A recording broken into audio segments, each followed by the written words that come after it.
نحمدہ و نصلی علی رسولہ الکریم اما بعد فاعوذ باللہ من الشیطان الرجیم قال اللہ تعالی فی القرآن المجید بسم اللہ الرحمن الرحیم ذالک الکتاب لا ریب فیہ وقال النبی صلی اللہ علیہ وسلم بلغوا انی ولو آیہ او کما قال وقال النبی صلی اللہ علیہ وسلم ان ابی عبد الرحمن عبد اللہ بن عمر بن الخطاب رضی اللہ عنہما سیدنا ابو عبد الرحمن عبداللہ بن عمر بن خطاب رضی اللہ تعالی عنہما سے روایت ہے،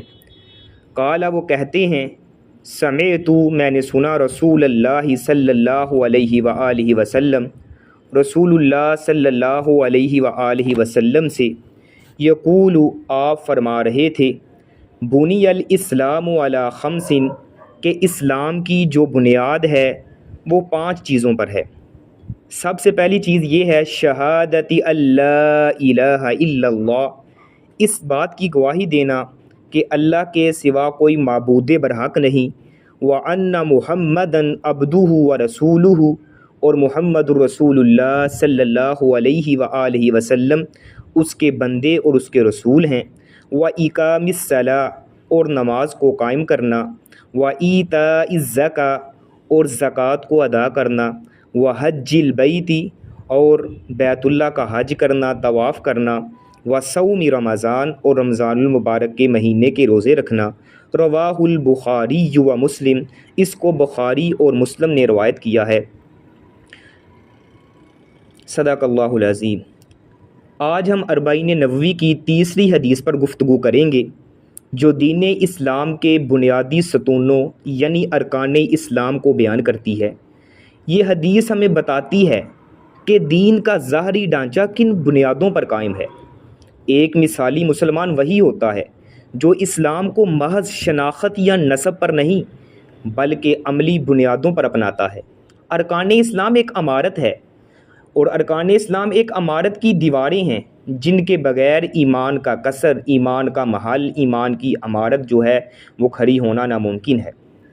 یہ حدیث ہمیں سکھاتی ہے کہ کلمہ توحید سے عقیدہ مضبوط ہوتا ہے، نماز سے روحانی تعلق جڑتا ہے،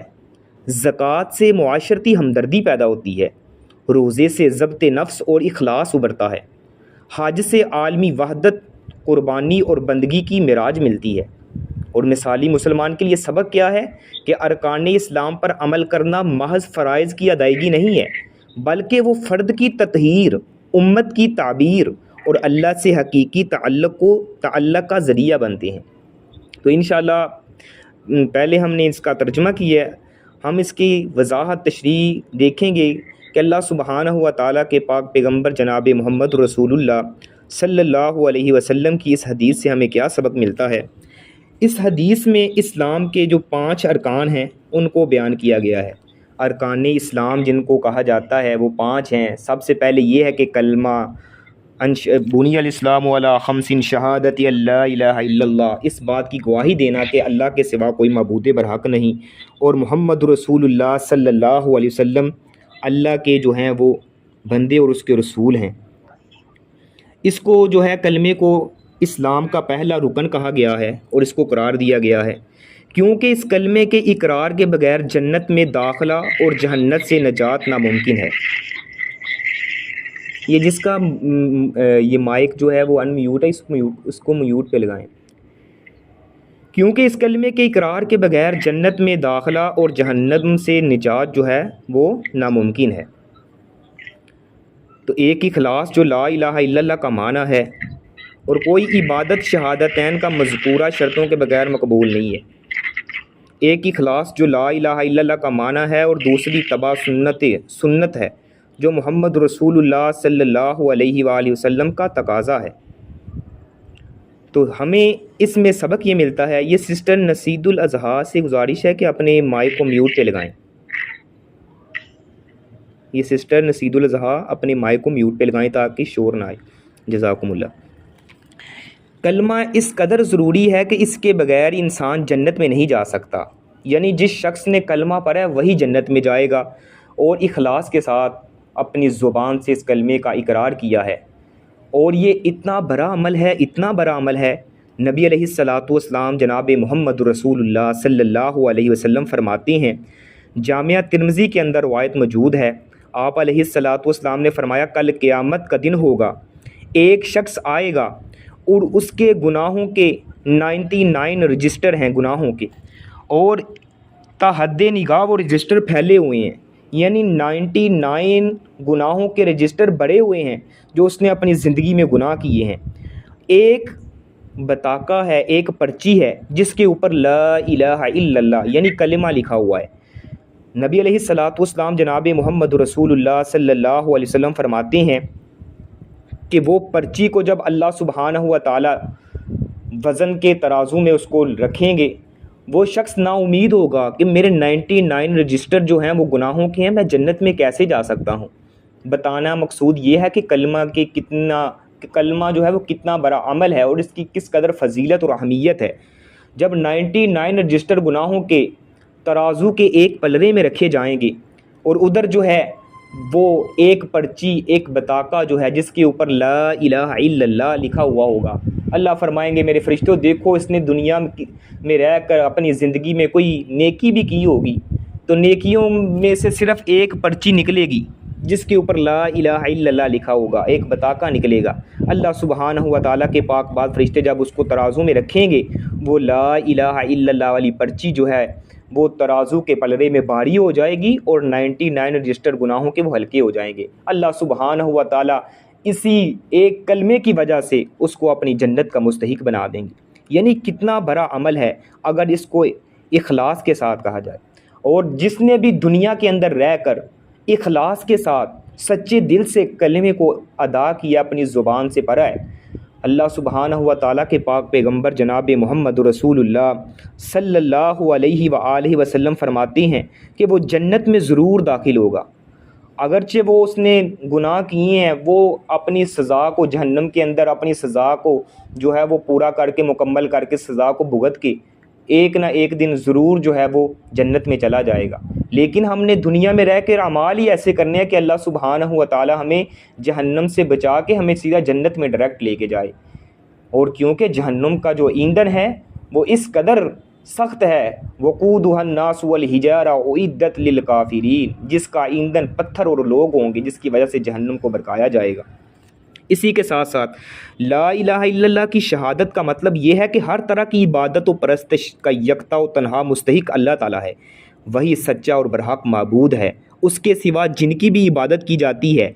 وہ جھوٹے معبود ہیں اور ان کی پوجا کرنے والے باطل پرست ہیں۔ اللہ کو چھوڑ کے جن پر بھی لوگ توکل اور یقین کرتے ہیں، چاہے وہ حجر ہے، چاہے وہ شجر ہے، چاہے وہ قبریں ہیں، جن پر بھی توکل کرتے ہیں وہ باطل پر ہیں۔ صرف اور صرف عبادت اگر کرنی مطلوب و مقصود ہے وہ تو صرف اللہ سبحانہ و تعالیٰ کی ذات کی ہے۔ اور اسی کلمے کا جو دوسرا جز ہے وہ محمد رسول اللہ صلی اللہ علیہ وسلم کو ماننے کا تقاضا یہ ہے کہ آپ کے حکموں کی اطاعت کی جائے، آپ کی خبروں کی تصدیق کی جائے، جو آپ علیہ الصلاۃ والسلام نے ہمیں بتلایا ہے اس پر من و عن جو ہے اس کو تسلیم کیا جائے، آپ کی منع کی ہوئی چیزوں سے اجتناب کیا جائے، اور اللہ کی عبادت کا وہی طریقہ اپنایا جائے جو آپ کی شریعت میں ہے۔ کیونکہ نبی علیہ الصلاۃ والسلام کو اللہ تعالیٰ فرماتے ہیں وَمَا آتَاكُمُ الرَّسُولُ فَخُذُوهُ وَمَا نَهَاكُمْ عَنْهُ فَانْتَهُوا، جو نبی علیہ الصلاۃ والسلام تمہیں دیں اس کو مضبوطی سے پکڑ لو اور جس سے منع کریں اس سے رک جاؤ۔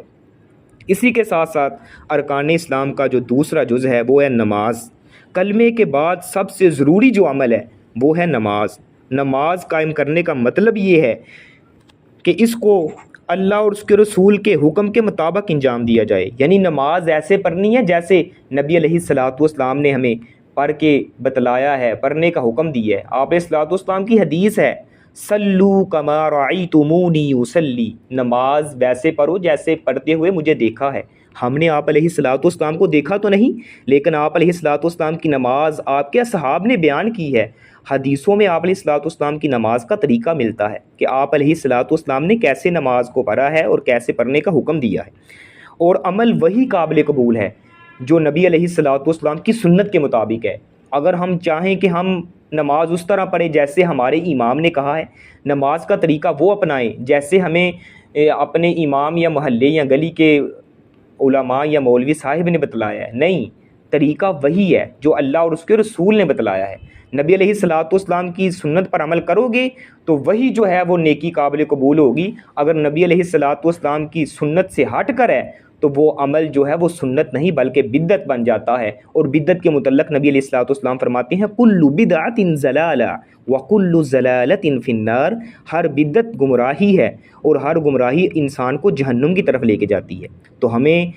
چاہیے کہ ہم سنت رسول کے مطابق عمل کریں، کیونکہ عمل وہی قابل قبول ہے جو نبی علیہ الصلوۃ والسلام کی سنت کے مطابق ہوگا۔ ایک انسان ہے وہ جناب بھینس کا دودھ دھوتا ہے، اس میں وہ چاہتا ہے کہ اس میں پانی ڈال لے تو وہ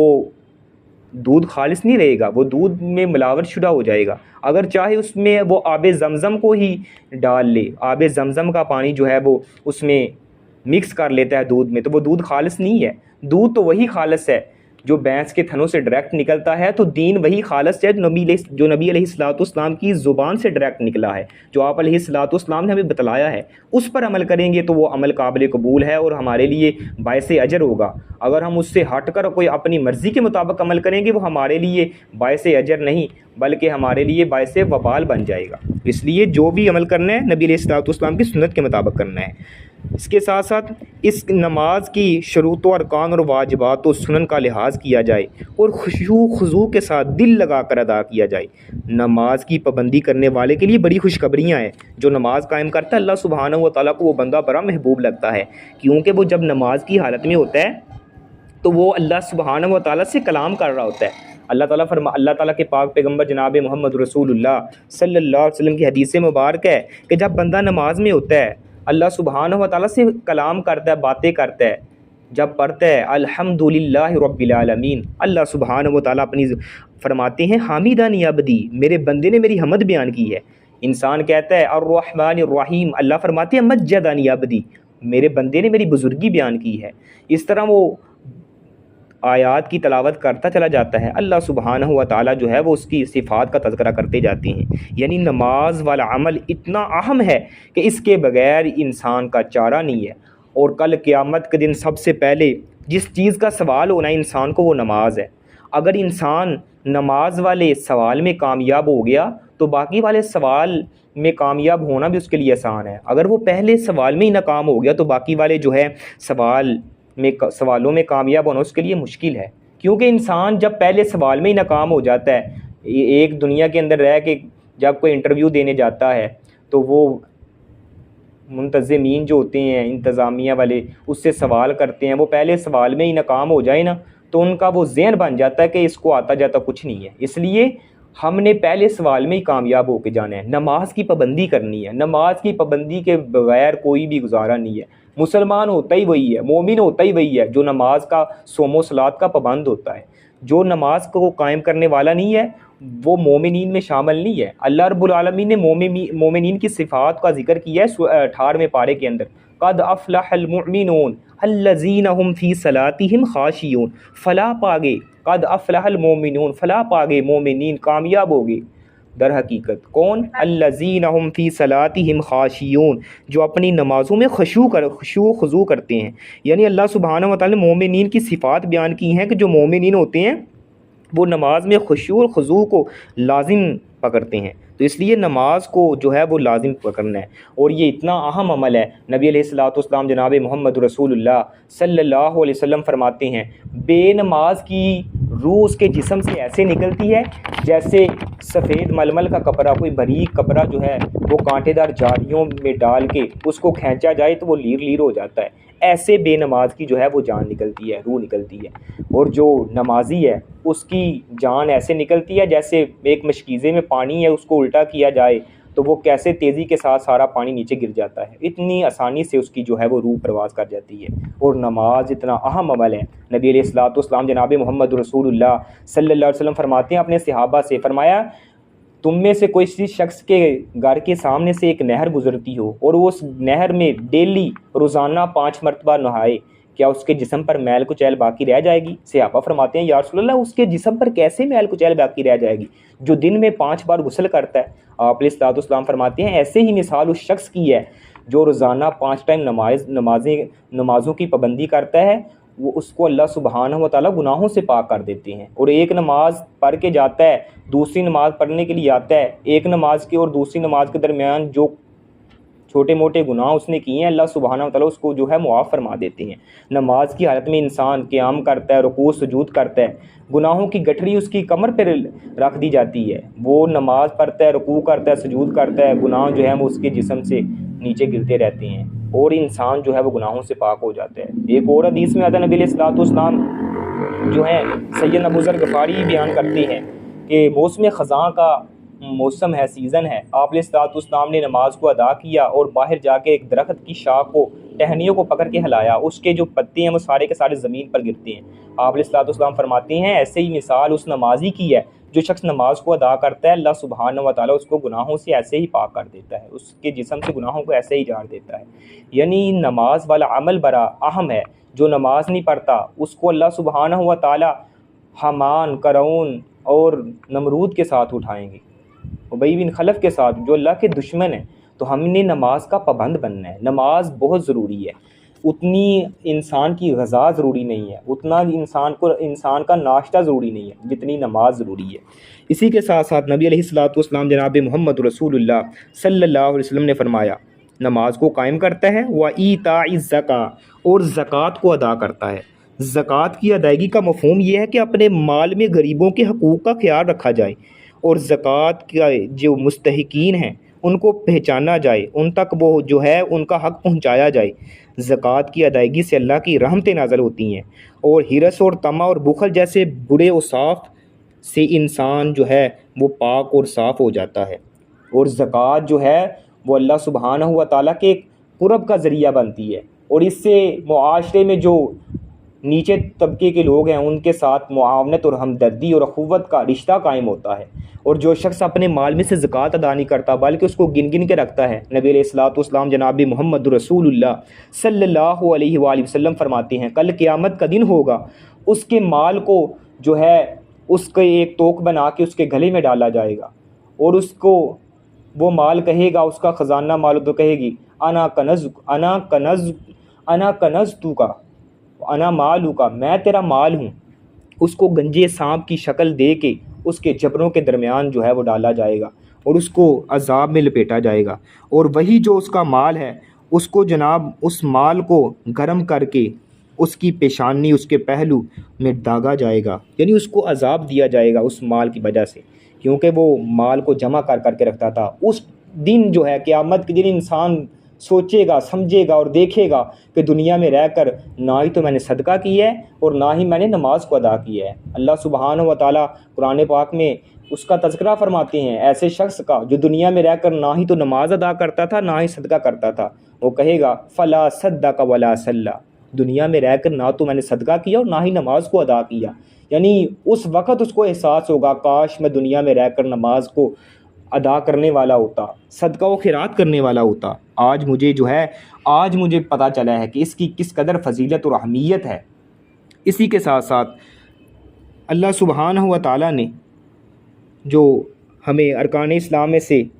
چوتھی چیز عطا کی ہے وہ ہے وہ حج البیت۔ انسان کو اگر اللہ سبحانہ و تعالیٰ نے صاحب استطاعت بنایا ہے، اتنی استطاعت دی ہے، مال و دولت سے نوازا ہے، وہ حج بیت اللہ کرے۔ اور حج بیت اللہ کرنا اتنا عظیم عمل ہے کہ اللہ سبحانہ و تعالیٰ کی عبادت کی غرض سے یہ حج کے مہینوں میں انسان مکہ مکرمہ کا رخ کرتا ہے اور طواف کعبہ، صفا مروہ کے درمیان سعی کرتا ہے، وقوف عرفہ، مزدلفہ و مناق میں شب گزاری کرتا ہے، رمی و جمرات اور حلق و تقصیر وغیرہ جیسی مخصوص عبادات بجا لاتا ہے۔ ہر تندرست اور استطاعت رکھنے والے مسلمان پر زندگی میں ایک بار حج جو ہے وہ فرض ہے۔ اسی کے ساتھ ساتھ ایک بار جو ہے وہ حج فرض ہے۔ تو نبی علیہ الصلوۃ والسلام جناب محمد رسول اللہ صلی اللہ علیہ وآلہ وسلم نے آقا علیہ الصلوۃ والسلام فرماتے ہیں ہر صاحب استطاعت پر زندگی میں ایک بار جو ہے وہ حج اللہ سبحانہ و تعالیٰ نے فرض کیا ہے۔ تو اگر استطاعت ہے اس کے باوجود انسان حج نہیں کرتا تو وہ بدبخت قسم کا انسان ہے۔ نبی علیہ الصلوۃ والسلام نے فرمایا جس نے اس کے گھر کا حج کیا، نہ کوئی بیہودہ بات کی اور نہ ہی کوئی برا کام کیا اور نہ ہی اپنے گناہوں کو اس دن کی طرح نہ ہی اپنے گناہوں سے اس نے توبہ کی، اور جو اللہ کی رضا کی خاطر حج کرتا ہے، اللہ سبحانہ و تعالیٰ کا گھر کا طواف کرتا ہے، گناہوں سے پاک صاف رہتا ہے، تو اللہ سبحانہ و تعالیٰ اس کو گناہوں سے ایسے پاک کر دیتے ہیں، یہ حج مبرور کا اجر ہے، ایسے گناہوں سے پاک کر دیتے ہیں جیسے وہ ماں کے پیٹ سے آج پیدا ہوا ہے، یعنی اللہ سبحانہ و تعالیٰ اس کو گناہوں سے پاک کر دیتے ہیں۔ اسی کے ساتھ ساتھ پانچویں چیز یہ ہے کہ وہ رمضان المبارک کے مہینے کے روزے رکھے۔ رمضان کے روزے سے مراد یہ ہے کہ رمضان کے مہینے میں اللہ کی عبادت کی غرض سے طلوع فجر سے لے کر غروب آفتاب تک کھانے پینے بلکہ روزے کو ختم کر دینے والی ہر چیز سے دور رہا جائے۔ اور نبی علیہ الصلوۃ والسلام کی حدیث ہے، نبی علیہ الصلوۃ والسلام فرماتے ہیں من صام رمضان ایمانا واحتسابا غفر له ما تقدم من ذنبہ، جو ایمان اور احتساب کی نیت سے روزہ رکھتا ہے اللہ سبحانہ و تعالیٰ اس کے زندگی کے گناہوں کو معاف فرما دیتے ہیں۔ بلکہ ایک حدیث میں آتا ہے من قام رمضان ایمانا واحتسابا غفر له ما تقدم من ذنبہ، جو رمضان المبارک کے مہینے میں قیام کرتا ہے اللہ سبحانہ و تعالیٰ بھی اس ایمان اور احتساب کی نیت سے اللہ سبحانہ و تعالیٰ اس کو گناہوں سے پاک اور صاف فرما دیتے ہیں۔ غفر له ما تقدم من ذنبہ، جو اس کے زندگی کے پہلے گناہ ہیں اللہ سبحانہ و تعالیٰ تمام گناہوں کو معاف فرما دیتے ہیں۔ اسی طرح ایک اور حدیث میں آتا ہے من قام لیلۃ القدر ایمانا واحتسابا غفر له ما تقدم من ذنبہ، جو لیلۃ القدر کی رات کو قیام کرتا ہے ایمان اور احتساب کی نیت سے اللہ سبحانہ و تعالیٰ اس کے گناہوں کو بھی جو ہے پچھلے گناہوں کو معاف فرما دیتے ہیں۔ یعنی روزے والا عمل بھی بہت اہم ہے، تو روزہ کوئی عام عمل نہیں ہے۔ اللہ سبحانہ و تعالیٰ فرماتے ہیں یہ عمل ایسا عمل ہے، باقی تمام اعمال کا میں نے اجر بتا دیا، اجر جو ہے وہ فرشتے نوٹ کر لیتے ہیں۔ روزے والا عمل ایسا عمل ہے جو خالصتاً انسان میرے لیے رکھتا ہے، میری رضا کی خاطر رکھتا ہے، اس میں ریاکاری مقصود و مطلوب نہیں ہوتی انسان کو، بلکہ بھوکا اور پیاسا رہتا ہے، تو یہ میرے لیے سارا عمل کرتا ہے، اس کا اجر بھی کل قیامت کے دن میں خود ہی انسان کو ادا کروں گا۔ اس کا اجر اتنا زیادہ ہے کہ فرشتے اس کا اجر نہیں لکھ سکتے۔ اور نبی علیہ الصلوۃ والسلام فرماتے ہیں جناب محمد رسول اللہ صلی اللہ علیہ وآلہ وسلم، روزے والا عمل ایسا عمل ہے کہ جو انسان صبح طلوع فجر سے لے کر شام تک جو ہے وہ بھوکا اور پیاسا رہتا ہے، اس کے منہ سے نکلنے والی جو بدبو ہے مجھے کستوری سے بھی زیادہ اچھی لگتی ہے، اس قدر عظیم عمل ہے۔ نبی علیہ الصلوۃ والسلام جناب محمد رسول اللہ صلی اللہ علیہ وسلم کا معمول ہوا کرتا تھا، آپ علیہ الصلوۃ والسلام ہر جمعرات اور سوموار کا روزہ رکھتے، یعنی نفلی روزوں کا بھی اہتمام کرتے۔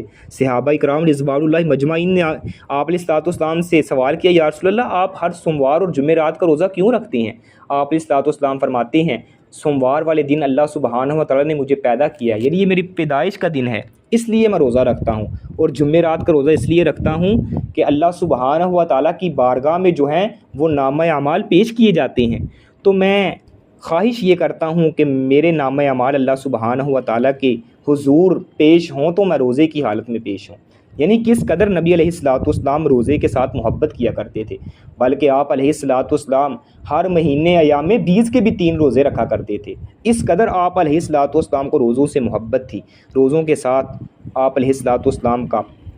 اس قدر جو ہے وہ مضبوط عمل تھا۔ اور روزہ کوئی عام نہیں ہے، نبی علیہ الصلوۃ والسلام جناب محمد رسول اللہ صلی اللہ علیہ وآلہ وسلم فرماتے ہیں روزے دار کے لیے 2 خوشیاں ہیں، ایک خوشی اس کو اس وقت ہوتی ہے جب وہ افطاری کے وقت جو ہے روزہ افطار کرتا ہے، یعنی اس کے سامنے طرح طرح کے اللہ سبحانہ و تعالیٰ کی نعمتیں پڑی ہوتی ہیں، اور دوسری خوشی اس کو اس وقت ہوگی جب اللہ سبحانہ و تعالیٰ اس کو اجر عطا فرمائیں گے۔ اس وقت انسان جب روزے کے اجر کو دیکھے گا، انسان اتنا خوش ہوگا کہ اللہ سبحانہ و تعالیٰ نے مجھے اتنا اس روزے کے بدلے میں اجر دیا ہے، نفلی روزے کا اتنا ثواب ہے۔ نبی علیہ الصلوۃ والسلام کی حدیث ہے، آپ علیہ الصلوۃ والسلام فرماتے ہیں جو اللہ کی راہ میں ایک روزہ رکھتا ہے، یعنی نفلی روزہ رکھتا ہے، اللہ سبحانہ و تعالیٰ اس سے جہنم کی جو مسافت ہے 70 سال کی مسافت اس کے چہرے سے جہنم کو دور کر دیتے ہیں۔ یعنی ایک نفلی روزہ رکھنے کی وجہ سے 70 سال کی مسافت اس کے چہرے کو جہنم کی آگ سے دور کر دیا جاتا ہے، تو جو فرضی روزے رکھتا ہے اس کی فضیلت کتنی زیادہ ہوگی۔ یعنی یہ ایسا عمل ہے جو اللہ سبحانہ و تعالیٰ کی رضا کی خاطر انسان کرتا ہے، اس میں ریاکاری مقصود و مطلوب نہیں ہوتی۔ یعنی یہ اسلام کے جو ہیں وہ بنیادی جو ہیں وہ ارکان تھے جو 5 ہیں، بنی الاسلام علی 5، جو 5 ارکان ہیں، اور اسلام کے مذکورہ ارکان میں سے کسی رکن کی فرضیت کا انکار کرتے ہوئے اسے ترک کرنے والا کافر ہو جائے گا۔ کسی ایک رکن کا بھی اگر کوئی انکار کرتا ہے نا، وہ کافر ہو جائے گا۔ البتہ سستی اور جو کاہلی کرتا ہے وہ سخت گناہ کبیرہ کا مرتکب ہوتا ہے اور فاسق ہو جاتا ہے۔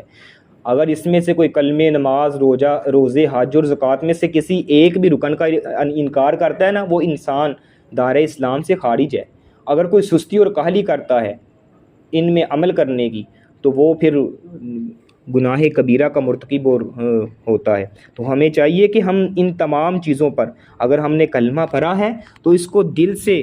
پڑھ کر اس پر عمل بھی کریں، اس کے ہم بنیادوں کو سمجھیں، اس کے اللہ سبحانہ و تعالیٰ نے اس کلمے کے اندر ہم سے کیا مطالبات کیے ہیں، ان مطالبات کو جانیں۔ یہ ہمیں اس چیز کے لیے پابند کرتے ہیں کہ انسان ایک مثالی مسلمان کیسے دنیا میں رہ کر زندگی بسر کر سکے گا۔ تو الحمدللہ آج کی یہ نشست مثالی مسلمان کے عنوان سے اپنے اختتام کو پہنچی۔ ہم نے سیکھا ہے کہ مسلمان صرف نام کا نہیں بلکہ کردار کا اور عمل کا نمونہ اور ایمان کا ترجمان ہونا چاہیے۔ مثالی مسلمان وہ ہے جو رب کو راضی کرنے کے لیے جیتا ہے۔ یاد رکھیے گا، اسلام صرف سیکھنے کا نام نہیں ہے، اسے جینے کا نام بنائیے۔ مثالی مسلمان وہی ہوتا ہے جو علم کو روشن راہ اور عمل کو عظیم عبادت بنا لے۔ مسلمان کے لیے علم کو وہ اپنے لیے روشنی اور اس کے لیے عمل کو عظیم عبادت بنا لیتا ہے۔ تو آئیے ہم سب میرے سمیت مل کر ہم اپنے اندر جھانکیں، اپنے رب سے وفا، اپنے نبی سے محبت اور اپنی امت سے خیر خواہی کا عہد کریں اور دعا کریں، اللہم اجعلنا من الذین یستمعون القول فیتبعون احسنہ۔ اے اللہ ہمیں ان میں شامل فرما جو بات کو غور سے سنتے ہیں اور اس کی بہترین پہلو پر عمل کرتے ہیں۔ انشاءاللہ اگلی کلاس میں ہم نئی حدیث اور نئے سبق کے ساتھ حاضر ہوں گے۔ تب تک آپ سب اپنا جائزہ لیں، آج کی حدیث اور اسباق کو دل، زبان اور عمل میں اتارنے کی کوشش کریں۔ اللہ سبحانہ و تعالیٰ سے دعا ہے کہ جو سنا ہے، جو سنایا ہے، اللہ سبحانہ و تعالیٰ میرے سمیت ہم سب کو عمل کرنے کی توفیق عطا فرمائے۔ وآخر دعوانا ان الحمدللہ رب العالمین۔ انشاءاللہ جو اگلی حدیث ہوگی وہ بہت اہم ہے، انشاءاللہ اس پر کل ہم بات کریں گے۔ تو ایک سسٹر ہے ہماری، اس نے جو پہلی حدیث تھی، جو پہلا لیکچر تھا، اس کے وہ نوٹس بنا کے سینڈ کیے ہیں۔ اللہ رب العالمین اس بہنہ کی جو ہیں وہ جہود طیبوں کو اپنی بارگاہ میں قبول و منظور فرمائے۔ بڑی محنت کی ہے، ایک ایک لفظ کر کے انہوں نے لکھا ہے، وہ بھی میں انشاءاللہ آپ سے شیئر کرتا ہوں، اس سے بھی استفادہ حاصل کریے گا۔ اور انشاءاللہ ہفتہ وار ہم ٹیسٹ بھی لیا کریں گے کوئز کی شکل میں نا، ایم سی کیوز کی شکل میں، انشاءاللہ وہ بھی آپ کو طریقہ بتلا دیں گے۔ تو آپ سب سے گزارش ہے کہ جو بھی ہم سنتے ہیں یا میں سناتا ہوں، میرے سمیت اللہ سبحانہ و تعالیٰ ہم سب کو عمل کرنے کی توفیق عطا فرمائے۔ اگر کسی کا کوئی سوال ہوا تو وہ آپ اپنے گروپ میں شیئر کر سکتے ہیں، انشاءاللہ اس کا جواب دیا جائے گا، لیکن فضول میسیج سے گریز کریں۔ جزاکم اللہ، سبحانک اللہم ربنا و بحمدک، اشہد ان لا الہ الا انت، استغفرک و اتوب الیک۔ السلام علیکم و رحمۃ اللہ وبرکاتہ۔